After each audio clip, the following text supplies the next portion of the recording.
core, there are two fundamental problems that, almost without exception, lead to the undoing of supply chain optimization initiatives. First, a misguided thirst for control, and second, bureaucracy taking precedence over reality. The most common form of misguided thirst for control is the ambition to set up a grand plan with details of everything that is about to happen so that supply chain execution can be reduced to a simple matter of pure orchestration. The grand plan becomes a collection of fine-grained time series forecasts, ideally per SKU per day. Nonetheless, the grand plan is terminally flawed when it comes to the irreducible uncertainty of the future. Production decisions, inventory allocations, price moves established based on the grand plan consistently turn fragile whenever the market forces end up deviating from the plan, no matter how accurate the underlying forecast may be. The consequences are not exactly subtle either. Stockouts, delays, write-offs.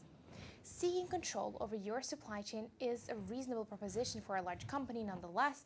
However, seeking the sort of control that eliminates uncertainty is simply wishful thinking. Uncertainty is irreducible, and instead of dismissed, it should be embraced. All the roles and processes that rely on the assumption that the future is controlled get exposed for what they are: empty promises. While the grand plan is clearly at fault, as by design it is simply over-reliant on impossibly accurate forecasts, companies conclude that if the grand plan failed, well, it's because they didn't plan enough. In particular, the lack of sophistication of the forecasting method becomes the scapegoat excuse. Software vendors bowing to the execution of the grand plan should also be getting their fair share of the blame. Bad data will be pointed out as the true root cause of the wild inaccuracies of the forecasts. The larger the company, the more tempting it is to play it safe rather than real. The political forces at play in a large company punish failure far more strongly than they reward success. Thus, within a large company, it's tempting to steer the evolution of the planning towards elements that are guaranteed not to fail, such as collaboration, data visualization, workflow, storytelling.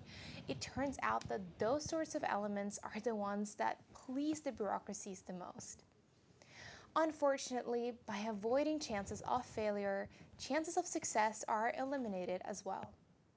Yet it takes fortitude to constantly and routinely re-expose the initiative to danger. Naturally, endangering the initiative is only a byproduct of ensuring that the stakes are real. Nevertheless, it's an ongoing source of friction which goes against all the instincts of the various bureaucracies at play. If the worst that can happen is very little, then at best, success will be inconsequential as well.